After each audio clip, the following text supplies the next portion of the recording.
é bem assim.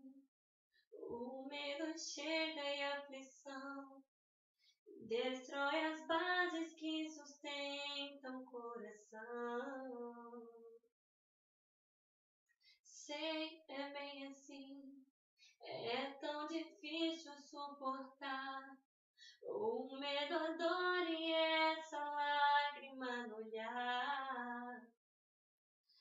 Não sabes mais o que fazer, nem mesmo para onde ir.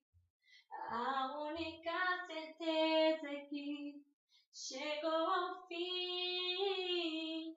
Mas se Deus mudou a minha vida, também vai mudar a sua história. Deus não deu seu único filho pra morrer por nós sem pau outrora. Derramou seu sangue carmesim por você e também por mim. Você não nasceu para sofrer. Hoje meu Deus vai te fazer feliz. Vai te arrancar do fundo do poço, te reerguer, te fazer um vaso novo.